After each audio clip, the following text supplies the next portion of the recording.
Bonjour à toutes et à tous. Je vais vous présenter aujourd'hui donc la restitution du schéma directeur euh, et plus précisément sur votre territoire, Bayeux Intercom.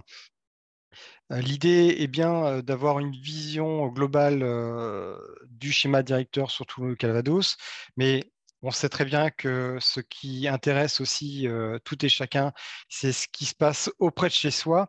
Donc on a trouvé que le modèle d'une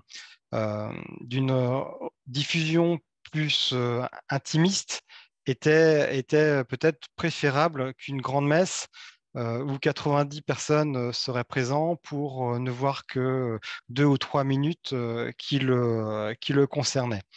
Euh, je vais partager mon écran et on va pouvoir commencer cette retranscription.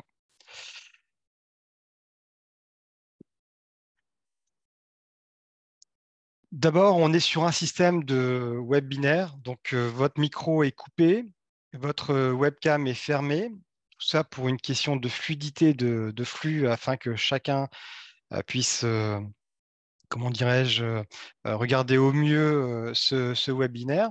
Vous avez toutefois la possibilité de répondre ou de poser surtout des questions avec l'onglet Q et R qui apparaît en bas de votre écran de ce webinaire. Alors, si ces questions sont axé sur une diapo qui est en cours, je répondrai tout de suite. Si c'est plutôt une question générale est sur un sujet que j'aborde éventuellement par la suite, on le fera au moment donné. Et puis à la fin, il nous restera quelques minutes, si vous le souhaitez, pour passer en revue diverses questions qui resteraient en suspens ou quelques éclaircissements que vous souhaiteriez avoir en complémentarité. Donc, je, je suis donc Monsieur Landrin Philippe. Je suis responsable mobilité durable au sein du SDEC Énergie. Donc, je vais vous présenter un petit peu le programme de cette fin d'après-midi. On va d'abord parler de la méthode. Pourquoi est-ce qu'on fait un schéma? Dans quelles circonstances on est arrivé à faire ce schéma, vous dire que nous avons réalisé l'état des lieux qui correspondait pour pouvoir anticiper, voir ce qui était nécessaire de faire. Et je vous parlerai de la concertation qui a eu lieu, tout ça pour arriver à un schéma directeur qu'on étudiera de façon générale, mais également de façon particulière. Et je ferai un petit point sur le transfert de compétences qui nous est nécessaire afin de mener à bien ce schéma. D'abord, le rappel de la méthode. Donc, le schéma directeur, c'est quoi? C'est d'abord trois, trois phases. Une première phase d'information, parce qu'il est nécessaire de s'informer sur ce qu'il y a sur le territoire, mais également nécessaire d'informer que l'on fait ce schéma. C'est-à-dire que c'est à deux niveaux, que ce soit pour nous, mais vers vous également. Ensuite, il y a une phase de concertation. Cette concertation, elle a pour but de connaître vos attentes, mais également de vous indiquer quelles étaient les nécessités de ce que nous, on imagine au vu d'un état des lieux qui a pu être fait. Et enfin, la dernière phase, donc c'est de mise en œuvre qui va démarrer maintenant, on va dire à la fin de ce mois. Une fois que ce schéma sera validé, on pourra le mettre en œuvre. Je vous expliquerai un petit peu comment est-ce que ça va se passer. Mais qu'est-ce qu'il y a dans ce schéma dans un premier temps? En fait, il y a 4 points importants. Euh, Au final, l'exemplaire rendu de ce schéma, c'est combien de bornes de recharge il est nécessaire pour répondre à la demande de rechargement du public qui sera amené à circuler dans le Calvados. Ça, c'est le premier point. Le deuxième point, c'est mais quels véhicules auront ces personnes? Et du coup, quelle est la puissance adaptée pour nos bornes à mettre en face de ces véhicules? Au niveau des recharges, des batteries, du temps, d'usage. Ensuite, en fonction de ça, Ce qui est important, c'est de savoir où l'on met ces bornes de recharge, à quel endroit. Est-ce que c'est plutôt sur les centres-villes, les périphéries, euh, je ne sais quels autres endroits imaginables. Euh, et enfin, à la fin du schéma, on doit pouvoir aussi dire que telle ou telle borne est posée à un tel ou tel moment. Le principe n'est pas de dire on pose tous nos points de recharge dans le délai qui nous est imparti en fin de délai, ou au contraire, on met tout de suite, comme ça on sera tranquille pour le reste. Euh, on va le voir, l'état des lieux qui suit nous a permis d'avoir plusieurs informations. Et ces informations nous ont permis, après, de déterminer euh, quelle était la meilleure façon de pouvoir les mettre en œuvre. Qu'est-ce qui nous a dit cet état des lieux? Déjà, on est parti de 700 points de charge existants. 700, c'est 500 à peu près des charges publiques, mais également 200 points de privés, notamment hôtels, comment on va dire, magasins, euh, restaurants.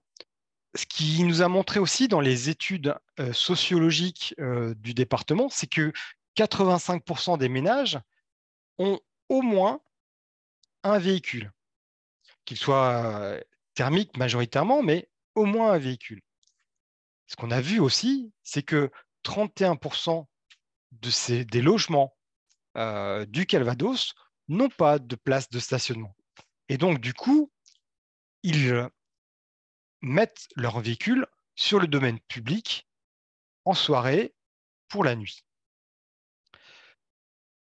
Les recherches faites par le cabinet Artelia lors de cet état des lieux nous ont montré aussi qu'il y avait une progression exponentielle du nombre de véhicules. Euh, En 2010, aucun véhicule électrique dans le Calvados. Euh, Au fur et à mesure des années qui ont passé, nous sommes arrivés à 11 500. Donc on voit que cette progression est importante. Ce qu'on a vu également, c'est que la législation évoluait au fur et à mesure du temps. Et notamment, et je pense que pour la plupart qui étaient à nos ateliers, vous vous en souvenez, une problématique sur les parkings. Ces éléments nous ont amenés à définir ce qu'on appelle un scénario tendanciel qui a été arrêté à la suite de cet état des lieux, qui reprenait trois grandes lignes. En gros, pour faire court, on indiquait qu'il manquait de solutions alternatives aux véhicules. En tout cas, il n'y en avait pas assez. Euh, il n'y avait pas non plus de volonté d'intermodalité, en fait, de changement, puisque pour certaines, elle n'était pas, mais elle n'existait pas. Et pour d'autres, la traîne n'y était pas encore. Donc ça veut dire que les gens n'utilisaient pas leur voiture dans un premier temps pour utiliser le bus dans un deuxième temps, pour utiliser le vélo ou la trottinette dans un troisième temps, pour arriver au niveau de leur lieu de travail ou que sais-je. Et puis donc du coup, conclusion de ces deux premiers points, c'est que on arrivait à une utilisation forte encore du véhicule privatif. Ces éléments nous ont permis de définir un certain nombre de points de charge supplémentaires qui seraient nécessaires, hauteur de 1800 points de charge à hauteur de 2035, échéance qui était envisagée de par la modification de la loi sur le véhicule électrique, à savoir qu'à partir de 2035, la vente de véhicules thermiques n'existera plus en neuf. Quelques éléments, je ne vais pas reprendre ce que je viens de vous dire, mais qui ont illustré cet état des lieux. C'est des cartes de localisation des points de charge. C'est des cartes qui indiquaient où se situaient les fameux logements sans parking. Également, les différents, on va dire, déplacements pendulaires au sein du Calvados, où on voit majoritairement quand même une attractivité de Caen-la-Mer. Puis, comme je vous disais, l'évolution progressive de façon exponentielle du nombre d'immatriculations de véhicules, puisqu'on arrive l'année dernière, à novembre 2022, à 3700 immatriculations en véhicules électriques, alors qu'on était encore, il y a 2 ans, à un nombre de véhicules de moitié moindre quasiment sur une même durée d'un an. La fin de cet état des lieux, du coup, nous a amené à prendre quelques hypothèses. Comment, en fonction des chiffres, des éléments qui on vient d'être évoqués, on pouvait imaginer que un schéma ou un déploiement de bornes de recharge pourrait répondre à tous ces paramètres. Donc, ça nous a amené à cibler, on va dire, 2 usages principaux qui sont un usage local et un usage de transit. Pour le premier, ça reprend par exemple les logements sans place de stationnement, où il faudra répondre à la demande des habitants, notamment par des recharges lentes en 3 kg. Et des pôles d'échange multimodaux quand même, parce qu'il y en a quelques-uns qui existent, où on peut laisser sa voiture pour une demi-journée, une journée entière, pour aller prendre le bus ou pour aller prendre le train pour nous amener sur la gare d'à côté. Les parkings importants dont on a parlé, qui ont montré que du coup, ça pouvait répondre et à une obligation réglementaire, mais également à des usages nécessaires, notamment pour aller sur les commerces ou les administrations. Et puis le deuxième usage, plus de transit, qui concerne vraiment euh, les traversées, on va dire, du Calvados, euh, et donc la nécessité de pouvoir alimenter rapidement certaines personnes qui transiteraient sur notre territoire, soit de ville à ville, soit de département à département en passant par le nôtre, ou soit même de région à région. Donc là, on est plutôt sur des réponses rapides, donc des bornes dites euh, en puissance importante de 100 kg ou voire même plus. L'importance aussi de cet état des lieux a montré donc cette problématique des parkings, puisque 2 lois, la loi climat et résilience et précédemment la loi L'Homme, avaient indiqué une nécessité de pouvoir répondre si le parking était de plus de 20 emplacements et s'il était affecté à un bâtiment non résidentiel ou au contraire, sans bâtiment, il était sur le domaine public géré par délégation, service public ou régie ou marché public. Ça nous a on a recherché quels étaient ces parkings qui répondaient à ça. Ça nous a donné énormément de parkings. Ça nous promettait 7700 points de charge nouveaux à installer en 2 ans d'ici 2025, que ce soit par nous ou par le privé. Ce qui faisait, avec ceux qui existaient déjà, pas loin de 8400 points de charge sur le territoire. Vous comprenez que c'est un effort considérable et que, au vu, même s'il est progressif de façon exponentielle, au vu du nombre de véhicules dans le Calvados en 2025, on imagine que ça ne répondra que à 1%. Donc ça veut dire que l'utilisation des bornes est plus que faible et ne rentabilise pas le système. Une fois qu'on a dit ça, le législateur prévoyait une concertation dans le schéma. Concertation qui n'était pas du tout cadrée au choix de la collectivité qui mettait en œuvre ce schéma.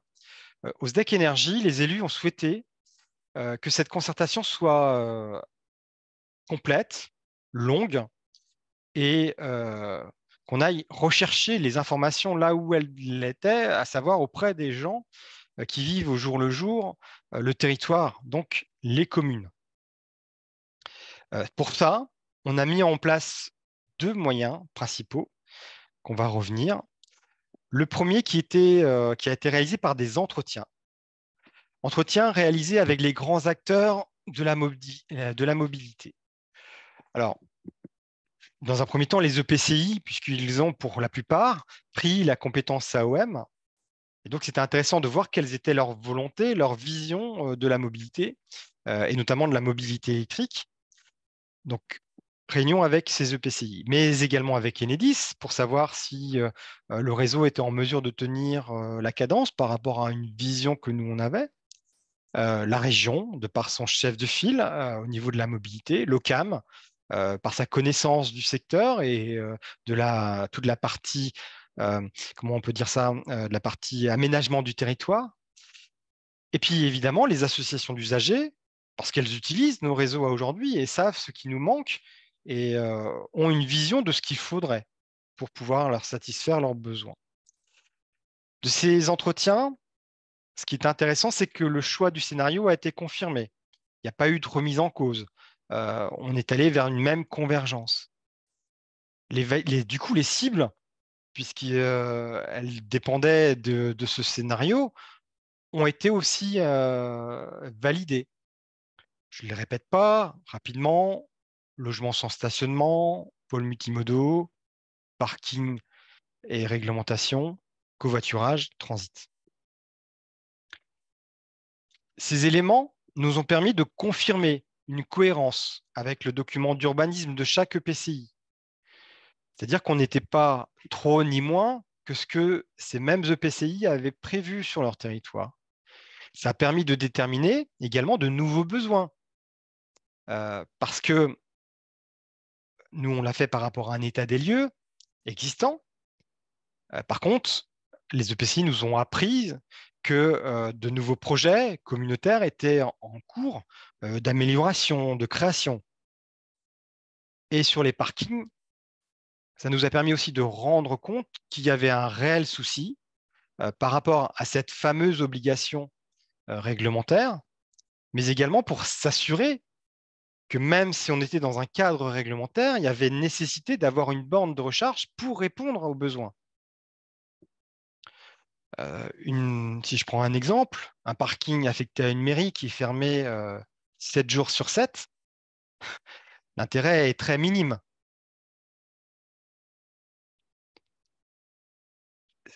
La deuxième phase de ces concertations a été plutôt là d'aller au cœur des territoires, puisque le SDEC Énergie, avec le cabinet Artelia qui a fait cette étude avec nous, on est allé au cœur des communes en se rendant sur place, dans chaque territoire, dans chaque EPCI. Une commune nous a accueillis sur le lieu de chaque EPCI. Et là, on a étalé les cartes, on a regardé les parkings, on a discuté de la planification. Très intéressant. Je trouve que cette partie a été une des plus intéressantes parties de ce schéma, puisque on a pu discuter de la nécessité et de la raison de mettre des bornes de recharge sur nos territoires.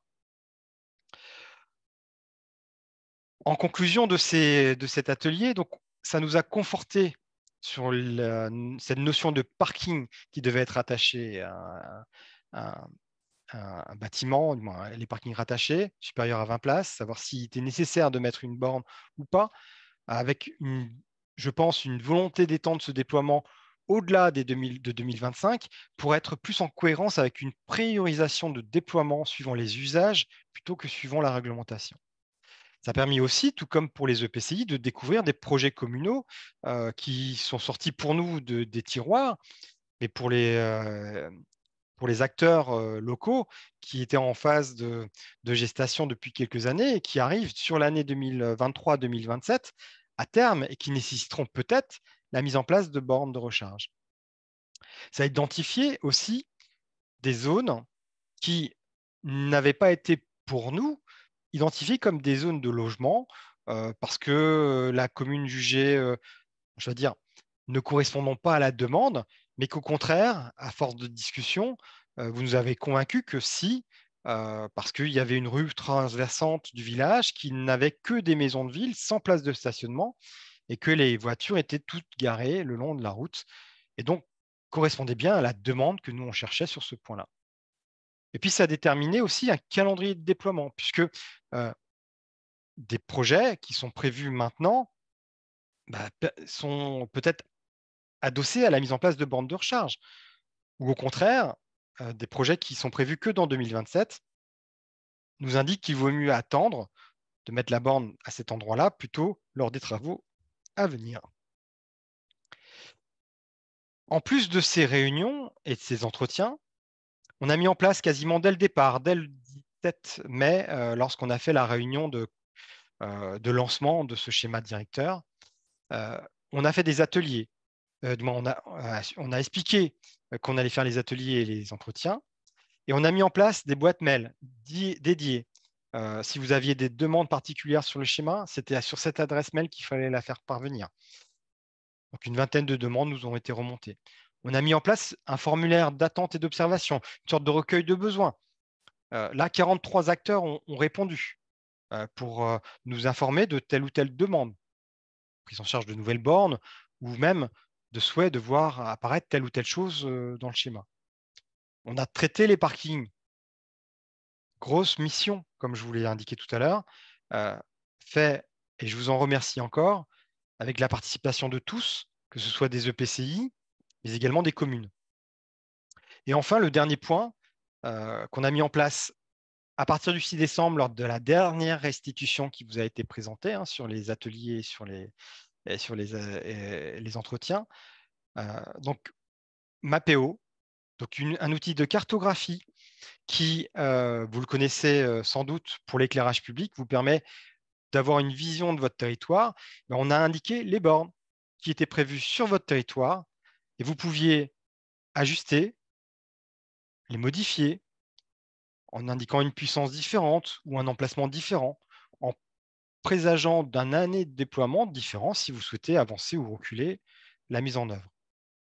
Si je fais un zoom particulier sur ce point-là, donc il y a eu 28 communes qui ont été sur Mapeo et qui ont modifié, 46 bornes ont été ajoutées, 10 bornes ont été déplacées et 27 bornes ont été modifiées avec une date prévisionnelle différente que celle qui avait été imaginée par la première fois.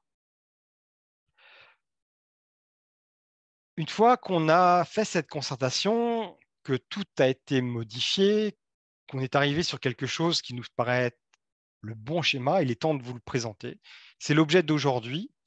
Et pour cette présentation, donc je vais vous la présenter en vous rappelant dans un premier temps ce qui existe déjà. Là, vous voyez à l'écran donc l'ensemble des bornes Mobisdeck sur le domaine public qui sont présentes dans le Calvados. Ces bornes représentent 492 points de charge, 48 en puissance rapide et 444 en puissance dite normale, 22-24 kg. C'est déjà important parce que vous voyez que la couverture du département est plutôt bien pourvue, on va dire. Mais le retour de la concertation qui a été faite nous montre que pour les besoins qui sont identifiés pour 2027, il est nécessaire de rajouter 1000 points de charge supplémentaires. Alors, ces 1000 points de charge, on le voit là, à l'écran, ils ne sont pas regroupés en un seul endroit, ils sont aussi répartis dans chaque coin du Calvados. Ils sont également répartis en fonction de la typologie de la borne.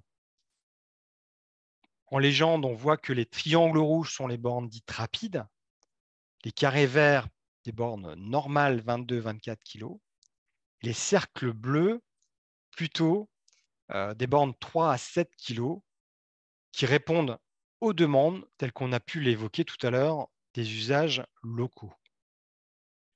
Cette répartition, elle se fait sur ces trois puissances, mais elle se fait également par rapport à une planification. Comme je vous disais, on ne va pas poser les bornes, toutes les bornes dès 2023 et on ne va pas attendre 2027 pour les poser non plus. Donc vous voyez, en fonction de la typologie des bornes, qu'on essaye de respecter également un certain nombre de points de charge à mettre chaque année pour arriver à peu près à 200 points de charge par année sur la totalité des différentes puissance. Maintenant, si on regarde un peu plus en détail votre région, votre PCI, Bayeux Intercom. Alors, excusez-moi, juste avant d'aller dans le détail, petite carte rapide vous montrant la totalité des points de charge. Alors là, je cherche la carte tellement il y a de points de charge indiqués. Ça montre une couverture assez importante quand même entre ce qui est rajouté et ce qui est nouveau. Le but aussi de ce schéma était bien de compléter ce qui pouvait manquer de par la première vague de mise en œuvre entre 2015 et 2017. Donc on voit que là, la carte est assez étoffée en nombre de points de charge. Alors certes, on voit que sur l'agglomération caennaise, elle est plus qu'étoffée qu'ailleurs, mais ça se justifie aussi par rapport au nombre d'habitations et donc de véhicules qui sont présents sur le secteur. D'ailleurs, on va le voir tout de suite, puisque le nombre de véhicules est réparti, je ne dis pas équitablement parce que ce n'est pas réellement équitable, mais on voit que c'est réparti de façon importante sur le territoire. Il n'y a pas un seul territoire où il n'y a pas de véhicules électriques sur le Calvados. Là, on est sur des chiffres qui nous ont été donnés pour novembre 2022. On a à peu près 11 500 véhicules. Et sur ces 11 500 véhicules, 479 sont sur votre territoire. Donc ça montre qu'il y a quand même un intérêt pour posséder un véhicule électrique sur votre territoire, puisque là, c'est des données data qui permettent de justifier de la localisation de la voiture par rapport à son immatriculation. Donc on voit quand même que sur le territoire, les agglomérations, on va dire, de Lisieux et la communauté urbaine de Caen phagocytent un nombre de véhicules, ce qui est aussi normal au vu du nombre d'habitations qui se situent du moins de population qu'il y a sur ces territoires-là. Donc pour alimenter ces 479 véhicules et tous ceux qui viennent en plus en dehors, qui sont de passage, euh, il est proposé de regarder dans le détail maintenant, par typologie de bornes, qu'est-ce qui est prévu sur votre territoire. Dans un premier temps, on va s'accorder aux bornes rapides. Aujourd'hui, qu'une seule borne rapide qui est indiquée, 2 points de charge. Elle est située sur Bayeux, sur le bypass. L'idée, c'est qu'on monte à 12 points de charge en 2027, donc avec quelques points de charge de façon importante mis en 2024, sinon répartis en 2023 et 2026.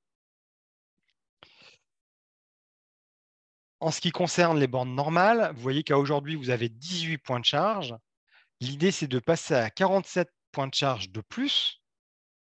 Et là, on voit plutôt que c'est une répartition assez homogène en délai, 23, 24, 25 avec une dizaine, un petit peu moins en 2026 et on revient en 2027 avec 9 points de charge déposés. Et ça montre quand même une certaine équilibre également de positionnement des points de charge sur votre territoire en périodicité. En ce qui concerne les bornes Nantes, aujourd'hui, pas de surprise, il n'y en a pas. Et l'idée, c'est de pouvoir répondre à cette demande d'usagers. Alors, vous voyez que là, on est plutôt sur de l'intermédiaire ou plutôt en fin de projet. Pourquoi? Parce qu'il n'est pas jugé utile, dès cette année, de mettre des bornes pour répondre à ces besoins d'usage, puisque vous allez le voir aussi tout à l'heure, par la localisation physique de ces bornes, il y a les bornes 22-24 kg répondent à cette demande de 3 à 7 kg durant les périodes de nuit. Donc, c'est aussi des possibilités pour les gens qui y habitent et de se recharger le soir. Si on fait la synthèse de ces bornes-là, donc vous voyez qu'avec les 20 bornes, 20 points de charge existants, et celles qu'on rajoute, les 70 nouveaux, on arrive à 90 points de charge de prévus sur votre territoire. Ça montre un nombre important, puisque là, on fait plus que quadrupler le nombre au final. Si on montre cela maintenant par rapport à une cartographie, donc pareil, je vous rappelle les bornes existantes. Je vous montre les bornes nouvelles. Donc, vous voyez, il y a une complémentarité qui se fait. Donc, on voit que ces bornes sont mises plutôt sur la côte ou alors sur le site historique, on va dire, de la ville de Bayeux, puisqu'on regroupe quelques nombres de bornes supplémentaires. Mais les autres parties du territoire n'est pas non plus oubliées, notamment avec des petites puissances ou également sur le principe des bornes de transit, puisque l'axe de la 13, moins de nationale 13, est indiqué, ainsi que l'axe, on va dire, touristique de la côte. Si on fait une synthèse avec celles qui existent et celles qui sont rajoutées, vous voyez que votre territoire est donc du coup assez bien pourvu de nouvelles bornes et d'anciennes bornes. Là, on va rentrer un peu plus dans le détail, nominativement, on va dire, du positionnement des bornes. On va le faire donc, comme on a commencé à le faire, en traitant les différents types de bornes, rapides, normales et lentes, et en traitant également des années. Sauf qu'en plus, on a rajouté sur quelle commune se situaient ces bornes posées. Ce tableau se fait en 2 fois. Vous avez d'abord, d'une part, les années 2023-2024. Alors, rapidement, pour vous expliquer la lecture, donc vous avez sur les lignes les communes par année, et vous avez le nombre de points de charge qui sont mis en fonction des puissances mis. Sur une même ligne, vous pouvez avoir 2 puissances posées. Par exemple, si je prends Bayeux sur la première ligne, on va poser dès 2023 une borne 100-150 kg. Mais on va aussi poser dès 2023 6 points de charge en 22-24, etc., etc., etc. Donc, je laisse quelques minutes pour que vous puissiez regarder si vous le souhaitez, pour essayer de trouver votre commune. Et en ce qui concerne donc la commune pour les années suivantes, alors là j'ai dû manger l'année 2025, mais Barbeville, Bayeux, comme Guéron et Port-en-Bessin sont bien des bornes qui sont prévues d'être posées en 2025. Et vous avez ensuite 2026 et 2027. Donc on retrouve bien donc, nos 70 points de charge nouveaux posés sur le territoire. Je laisse encore quelques minutes pour que vous puissiez prendre connaissance.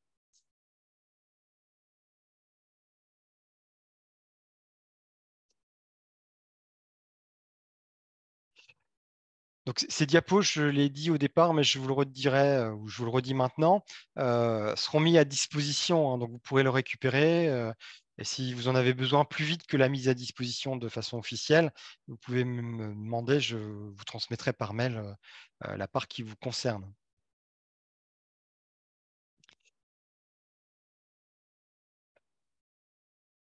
Ce schéma, une fois qu'on a dit tout ça, donc il n'est pas tout à fait terminé.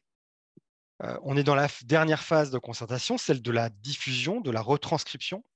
Mais il nous reste quand même une étape importante qui est la validation en conseil syndical du SDEC Énergie. Cette validation, elle va avoir lieu donc à la fin du mois. Et une fois que le schéma sera validé en conseil syndical, il sera transmis au préfet pour validation définitive et pour mise en œuvre par la suite.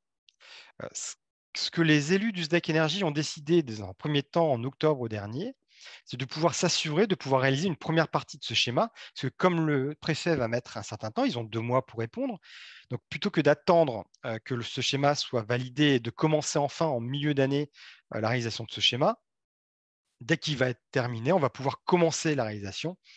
On va pouvoir investir dessus 1 million d'euros. Le SDEC Énergie a décidé de financer à 100% la partie exploitation et fonctionnement de ce schéma sur 2023. C'est un point fort, hein, de nos élus, parce que ça permet de, de sanctuariser une réalisation. Ce qu'on veut également, ce que les élus veulent, c'est qu'on garde ce système de régie que l'on a actuellement, qui est de gérer par les agents du SDEC et par des marchés réalisés par le SDEC Énergie, pour qu'on puisse tenir une certaine, comment dirais-je, une certaine mainmise sur la tarification qui sera appliquée. D'autres systèmes ont été étudiés, notamment la DSP, mais rapidement, on s'est rendu compte que ce n'était pas plus intéressant qu'autre chose, parce qu'il y avait nécessité de rembourser ou de payer le délégataire afin qu'il puisse maintenir le service. Et comme ce délégataire avait une notion de rentabilité importante, on pouvait imaginer qu'il agirait sur la tarification des usagers fortement. Autre chose, une volonté aussi qui s'affirme de plus en plus, c'est que le SDEC Énergie souhaite que pour le reste, les années 2024 à 2027, dans le cadre d'un financement assuré par les usagers, par les recettes des usagers utilisateurs du système de recharge du réseau Mobisdec, ça permet de permettre de récupérer suffisamment d'argent pour le remettre en investissement pour la réalisation de la suite de ce schéma. Alors, l'idée, c'est que donc, pour les années 24 à 27, on soit également à 100% de dépenses prises en charge, que ce soit pour le fonctionnement de l'investissement par le SDEC Énergie, ce qui pèse quand même un montant de 6,5 millions. Aujourd'hui, ces 6,5 millions, on ne les a pas. Donc, ça veut dire que si on n'a pas les recettes des usagers, on ne pourra pas appliquer cette volonté. Toutefois, ce qui est important de savoir, c'est que si on n'a pas les usagers qui viennent en face du schéma, on n'est pas obligé de remettre ce schéma dans sa globalité, puisque il y aura une clause, on va dire, de revoyure en 2025 qui va nous permettre de nous ajuster. Est-ce qu'on est bien parti sur un bon déploiement dans un sens comme dans un autre? C'est-à-dire que si on s'aperçoit en effet qu'il n'y a pas suffisamment d'usagers, parce que pour je ne sais quelle raison, finalement, le véhicule électrique fait flop, il n'y a plus de recharge, il n'y a plus rien, bah, on n'a pas la peine de continuer à développer un réseau pour rien. Donc, on arrêtera le déploiement. Et si, au contraire, on s'aperçoit qu'il y a de plus en plus et qu'on s'aperçoit que 2027, on est même un peu trop juste par rapport à ce qu'on a prévu, bah, il sera temps éventuellement de ramener ce qui est prévu pour 2035 un petit peu sur les années à venir, 2026-2027. Donc ça, c'est l'idée principale, c'est quand même d'assurer un financement à 100%. Et comme je vous disais également, il est possible que des acteurs privés prennent le pas sur le déploiement public du réseau Mobisdec. Si aujourd'hui, on a vu que la rentabilité n'était pas là, pas encore, bientôt à y être, mais elle n'y est pas. Donc les acteurs privés ne se pressent pas pour dépenser de l'argent sans avoir de recettes. Ils n'ont pas cette possibilité que nous, services publics, avons de le faire. Ce qui veut dire quoi? Ce qui veut dire que quand il y aura cette rentabilité, on va voir apparaître des acteurs privés sur des secteurs concurrentiels. S'ils viennent poser des bornes sur ces secteurs-là, il n'y a pas de raison que nous, on mette les mêmes aux mêmes endroits. Donc ça viendra en déduction du schéma que nous, on a prévu, puisque nous, on estime un besoin, mais on ne dit pas que c'est obligatoirement nous qui mettons ces bornes-là. Ce qu'il faut que vous reteniez, on a quasiment terminé sur ce sujet-là, c'est qu'en gros, en 2027, on pourrait imaginer qu'il y ait 6100 points de charge sur le territoire. Les 700 existants, hein, qu'on a parlé au tout début de cette réunion, les 1000 points de charge que je vous ai décrits, qui vont être ajoutés dans le cadre du schéma, et jusqu'à 4400 points de charge privés supplémentaires, qui sont sur les parkings des restaurants, des magasins, des hôtels, et qui, s'ils sont réalisés à 100% pour 2025, monteraient à 4400. Ce que nous, on n'applique pas pour nous, on peut imaginer que le privé ne l'appliquera pas non plus, pour des raisons, comment dirais-je, plus économiques, hein, tout simplement. De la, comment dirais-je, de cette possibilité, on va dire, de ralentissement dans le déploiement, on peut imaginer que ça se fera progressivement. Donc, si on imagine que la moitié de ces bornes nécessaires sont posées en 2027, et le reste entre 2027 et 2035, on arrivera à peu près à 2400 points de charge privatifs à additionner aux 1500 points de charge que l'on aura mis, vous vous souvenez, les 500 déjà existants plus les 1000 à venir. Et ça nous donnera à peu près 3900 points de charge. Par rapport au nombre de véhicules qui seront présents en 2027, on arrive à des ratios qui sont tout à fait admissibles puisqu'on est plutôt sur 10,3 véhicules électriques par point de charge, qui est tout à fait honorable puisqu'on estime que ce ratio doit être compris entre 10 et 15. 10 de façon très optimale, 15 un peu moins. Si tous les privés sont faits en 2025, on aurait un ratio à 6,5 véhicules par PDC. Moi, je dis attention parce que dans ces cas-là, ça veut dire qu'on a beaucoup plus de prises que de véhicules. Et là, se pose la problématique de la rentabilité du système qui va ralentir l'arrivée des recettes et donc qui va diminuer le développement de notre schéma. Dernier point à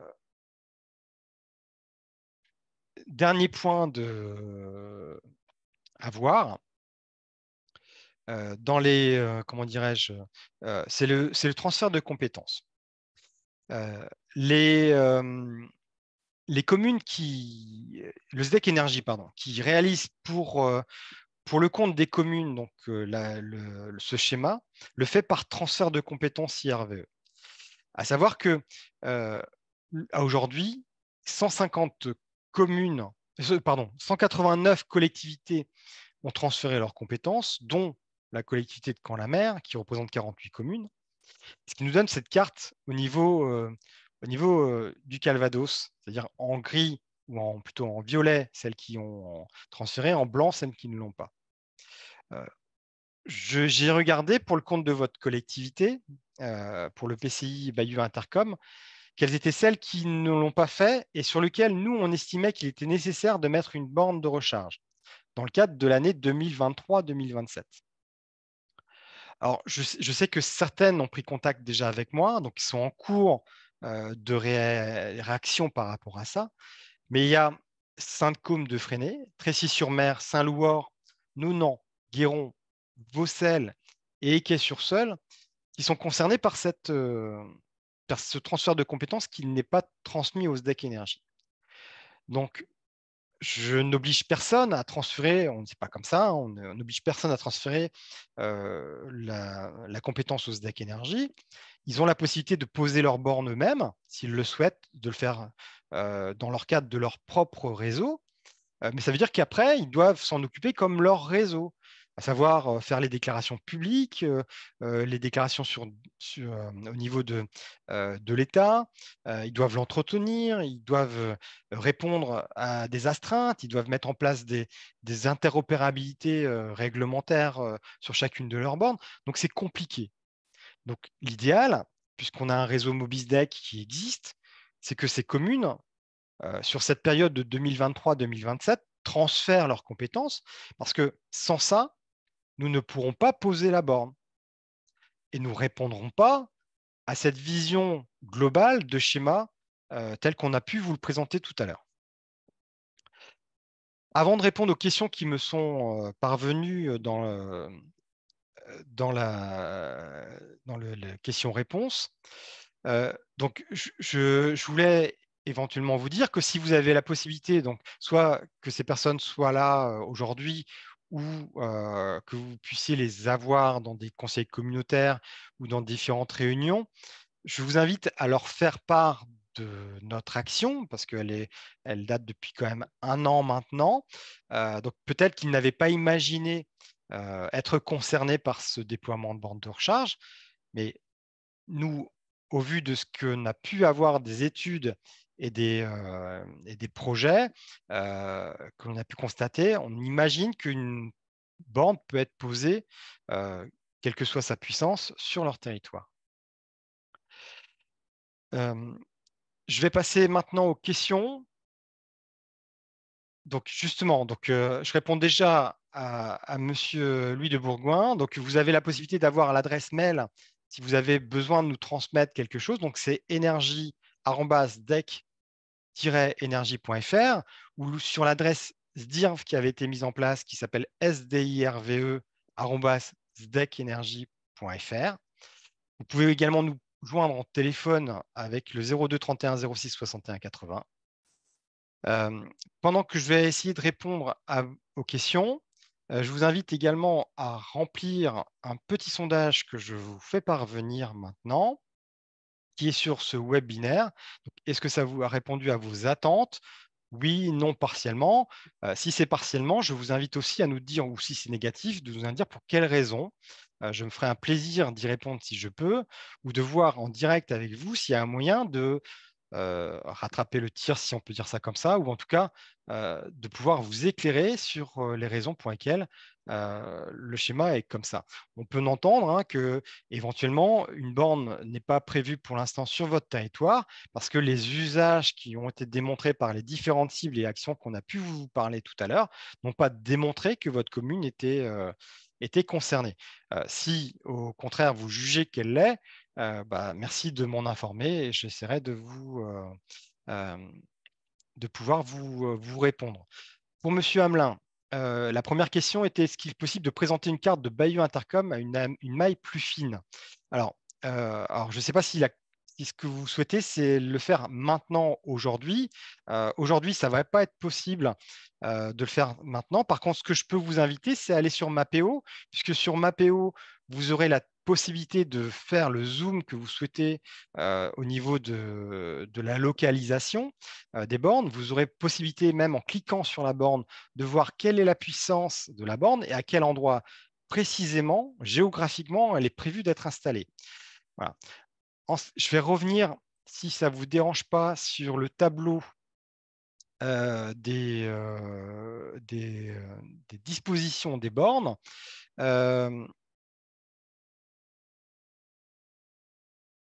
Donc là, vous me parlez de Guéron, qui serait posé en 2025.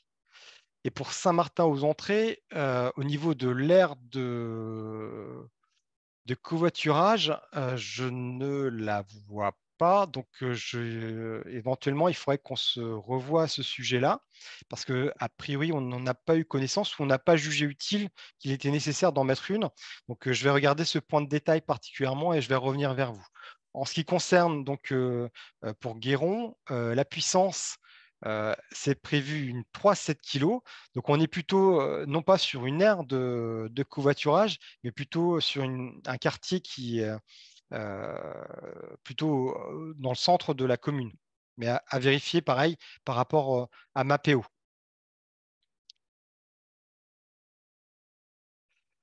Alors, pour Nonan, vous n'êtes pas indiqué comme étant dans la liste. Alors, je vais vérifier. Non, tout à fait. Nonan n'est pas indiqué comme étant ayant transféré.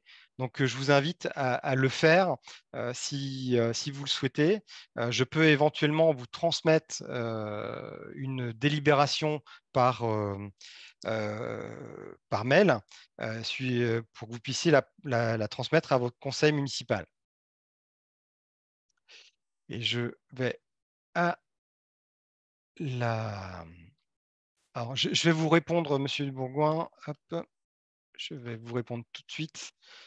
Donc, c'est énergie@sdecenergie.fr et je vais vous noter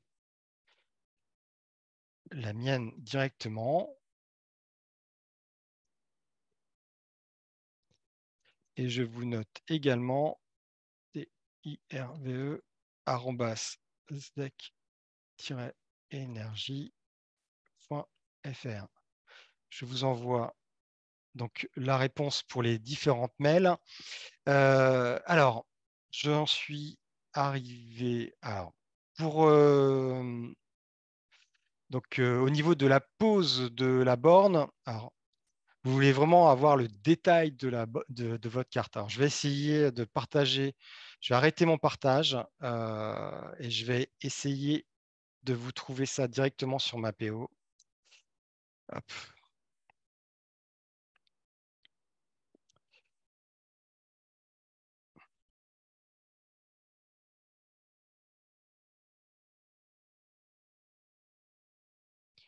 Alors, je suis désolé, ça prend un peu de temps. Hop. Alors, je vais repartager mon écran du coup. Hop. Alors, du coup, tout le monde a répondu au sondage, donc je vous remercie. Et je partage mon écran. Hop. Donc là, vous devez voir ma PO. Donc le principe pour aller voir donc si vous êtes concerné ou pas, donc vous cliquez sur carte. Là, vous avez une icône qui s'appelle SDIR IRVE. Résultat SDIR, du moins SDIRVE. Donc vous cochez dessus. Hop, j'enlève le cadastre. Je zoome parce que pour moi, c'est important que vous ayez une vision un peu plus en détail. Hop. Voilà. Donc au niveau de nos noms, alors, donc ici, on est. Alors, je pense que c'est ça en fait la difficulté en fait et je réponds du coup, je pense aussi à Monsieur Hamelin, c'est que la borne qui est sur l'aire de covoiturage de Saint-Martin-des-Entrées, elle se situe pour nous sur nos noms. Donc du coup, voilà, on est sur cette borne de recharge là.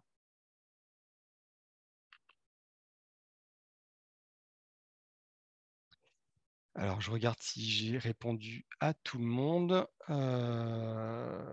Alors, on peut, Monsieur Gastin, qui nous dit qu'éventuellement la fin des véhicules thermiques pour 2035, c'est pas sûr. J'ai pas de boule de cristal. Moi, je me réfère à la loi qui me dit qu'en 2050, il n'y a plus un seul véhicule thermique sur le territoire européen et que du coup, pour ça, la vente est interdite à partir de 2035 du neuf. Je ne sais pas. Après, on verra. Pour ce qui concerne du prix de l'électricité, je vous l'accorde, c'est quelque chose de très volatile. Mais bon, comme le prix de l'essence et du gasoil augmente aussi à la même vitesse, alors peut-être un peu moins quand même que ces derniers temps, euh, c'est pas la rentabilité, on va dire, d'un véhicule électrique par rapport à un véhicule thermique au niveau consommation est toujours importante puisqu'on est sur à peu près un niveau de 1 pour. On varie si on se recharge que chez soi à 1 pour 4 et si on se charge sur le domaine public à 1 pour 2.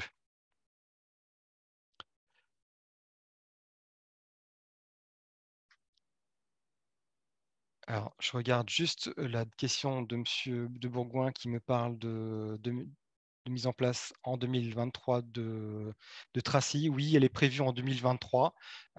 Donc, on se retrouvera assez prochainement puisque pour la mise en place des bornes, donc en fait, je viendrai vous voir sur chaque commune en vous indiquant que vous avez une borne de prévue sur cette année et on verra ensemble où la poser effectivement et on verra il y aura une délibération à prendre de la commune sur le mode de financement qui sera sans doute à zéro, mais surtout pour accepter la localisation de la borne à l'endroit qu'on aura défini ensemble.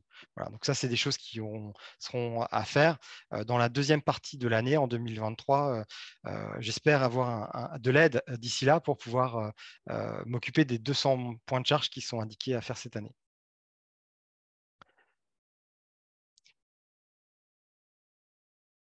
Alors, Monsieur Bérard, donc sur Nonan, donc bah écoutez, si vous l'avez prise, merci de me la transmettre. Si nous, on va vérifier également qu'on l'a pas, mais normalement, on suit ça avec attention. Donc, je ne dis pas qu'une erreur n'est pas possible, mais je vous invite éventuellement, si vous l'avez pris, à nous la renvoyer, ça sera plus sûr. Voilà. Écoutez, je vous remercie de l'attention que vous avez pris à suivre euh, ce webinaire.